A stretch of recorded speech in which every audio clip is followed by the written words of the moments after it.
Hi hello everyone, welcome to hubby all in one channel. ఈరోజు మనము పచ్చి శనగపప్పు పూర్ణాలు ఎలా ప్రిపేర్ చేయాలో చూద్దాము. ఓకేనా ఫ్రెండ్స్, ఇక దేనికి ఆలస్యం, దీనికి కావలసిన పదార్థాలు ఏంటో చూద్దామా? వచ్చేసేయండి నాతో పాటు. పూర్ణాలు ప్రిపేర్ చేయటానికి కావలసిన పదార్థాలండి. 300 గ్రాములు పచ్చి శనగపప్పుని నైట్ అంతా నానబెట్టి చక్కగా శుభ్రంగా కడిగేసి పెట్టేశానండి. 300 గ్రాము పచ్చి శనగపప్పుకి నేనైతే 200 గ్రాము బెల్లాన్ని ముందుగానే చక్కగా మెత్తగా చితక్కొట్టి పెట్టేసేసాను. మీరు స్వీట్ ఎక్కువగా తినాలనుకుంటే ఇంకో 50 గ్రాములు ఎక్కువగా యాడ్ చేసుకోవచ్చు. దోశ పిండి అండి ఇది. మనం ఇంట్లో దోశలు పోసుకుంటాం కదా, అందుతో అయినా మనము ప్రిపేర్ చేసుకోవచ్చు ఈ పూర్ణాలు.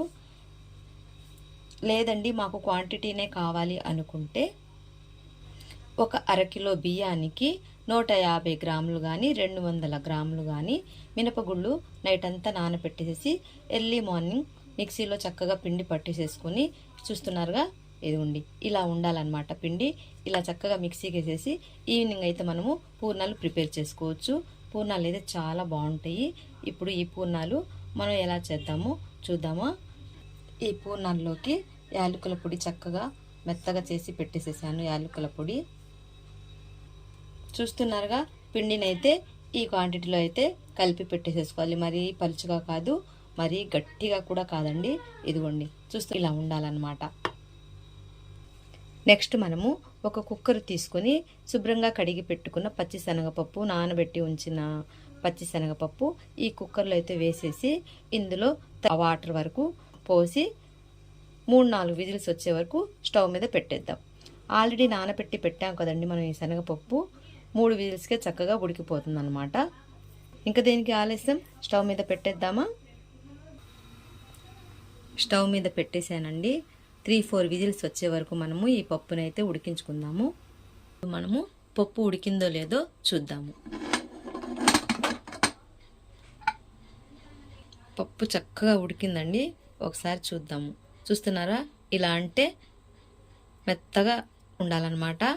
పప్పు వేడిగా ఉన్నప్పుడు మనము చక్కగా పప్పు గుత్తి తీసుకొని కొంచెం మెత్తగా చేసుకోవాలండి. నేనైతే మిక్సీకి అయితే వేయటం లేదు. మరీ మెత్తగా ఉన్నా కూడా పూర్ణాలు అంత రుచిగా ఉండవండి. నేనైతే పప్పు గుత్తితోనే చక్కగా మెత్తగా చేసేస్తాను అన్నమాట. పప్పు గుత్తితోనే చక్కగా మెత్తగా చేసేసాను. ఇప్పుడు ఈ మెత్తగా చేసిన పప్పులో మనము ఇలా చితక్కొట్టి పెట్టుకున్న బెల్లాన్ని అయితే యాడ్ చేసేసుకున్నాము. ఈ బెల్లాన్ని కూడా యాడ్ చేసేసుకుని చక్కగా పప్పు గుత్తితో 1-2 సార్లు ఇలా కలిపి మనము స్టవ్ మీద అయితే పెట్టేద్దాము. మిక్సీలో వేస్తే మెత్తగా ఉంటాయండి పూర్ణాలు. చక్కగా ఇలా పప్పు గుత్తితోనే మనము చేస్తే చక్కగా లోపల పప్పు తగులుతూ తింటున్నప్పుడు చాలా బాగుంటాయి అన్నమాట పూర్ణాలు. ఇప్పుడు మనము ఈ కుక్కర్ని తీసుకెళ్ళి స్టవ్ మీద అయితే పెట్టేద్దాం. ఇలా బెల్లం వేసిన తర్వాత స్టవ్ మీద పెట్టేసి సన్నటి సెగ మీద ఈ బెల్లం తగ్గిపోయేంత వరకు పప్పునైతే ఉడికించుకోవాలి. ఎంతవరకు ఉడికించుకోవాలంటే మనము పూర్ణం చేయటానికి ఉండ ఎలా అయితే కడుతుందో అంతవరకు చక్కగా ఈ వాటర్ అంతా ఇంకే అంతవరకు మనము పెట్టేద్దామండి స్టవ్ మీద. ఇలా అయితే చక్కగా ఉడుకుతుందన్నమాట. ఇలా ఉడికేటప్పుడు 1 స్పూన్ నెయ్యిని అయితే మనము యాడ్ చేసుకుందాం. నెయ్యి యాడ్ చేయటం వల్ల పూర్ణాలు చాలా రుచిగా ఉంటాయి అన్నమాట. ఇలా 1 స్పూన్ నెయ్యిని మనం యాడ్ చేసుకొని చక్కగా పూర్ణానికి ఎలాగైతే మనం కావాలో అలా మనము ఉండకట్టేటట్టుగా మనము ఉడికించుకోవాలి. ఓకేనా, చక్కగా ఇలాగైతే గట్టిగా అయితే అయిపోయిందనమాట. చల్లారితే కొంచెం గట్టిగా అయిపోతుందండి, ఉండలు కట్టడానికి వీలుగా ఉంటుంది. మనము తీసుకెళ్ళి ఫ్యాన్ కింద పెట్టేసి చల్లారనిద్దాం. యాలకుల పొడిని కూడా యాడ్ చేసేసి కొంచెం చల్లారనిద్దాము కలిపేసి మొత్తం. చూస్తున్నారా ఫ్రెండ్స్, చక్కగా చూడండి, ఇలా ఉండకట్టంగానే ఇలా ఉండలాగా వచ్చేసేయాలన్నమాట. చక్కగా చల్లారింది. ఇలా ఉండలుగా చేసుకొని పెట్టేసుకుందాము. ఇలా చక్కగా ఉండలుగా చేసుకొని పెట్టుకున్నానండి. చూస్తున్నారుగా, అసలు ఉండ ఎలా ఉందో అసలు చెక్కు చెదరకుండా చక్కగా ఉందన్నమాట. పిండినైతే ఇలా ప్రిపేర్ చేసుకోవాలి. ఇప్పుడు మనం స్టవ్ మీద బాండి పెట్టి ఆయిల్ అయితే పెట్టేసుకుందాం. స్టవ్ మీద ఆయిల్ అయితే పెట్టేసానండి. ఆయిల్ కూడా చక్కగా హీట్ ఎక్కింది. మనం ఇందులో పూర్ణాలు అయితే వేసేసుకుందాం. ఈ కలిపి పెట్టుకున్న పిండిలో ఈ ఒక్కొక్క పూర్ణము మనము ఇందులో వేసేసుకోవాలండి.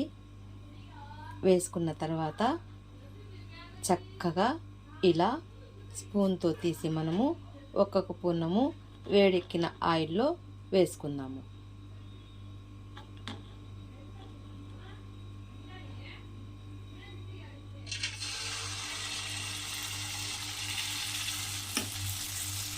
నేనైతే ఎక్కువ శాతం స్పూన్తోనే వేసుకుంటానండి, చెయ్యి అయితే యాడ్ చేయను. చూస్తున్నారుగా, ఒకేసారి 5-6 వేసేసాను. ఇవి చక్కగా తిప్పుకుంటూ మనము ఫ్రై చేసుకోవాలి.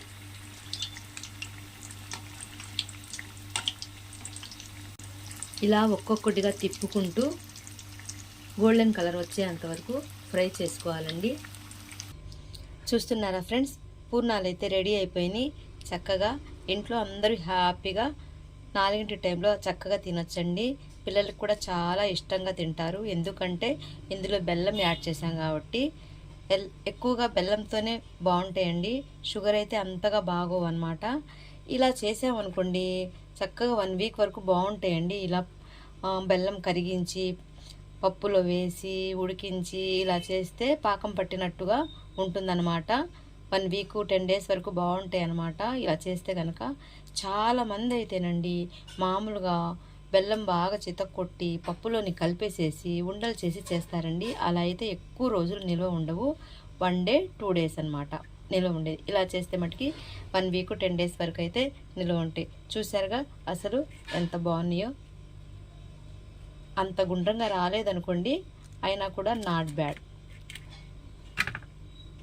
ఓకేనా?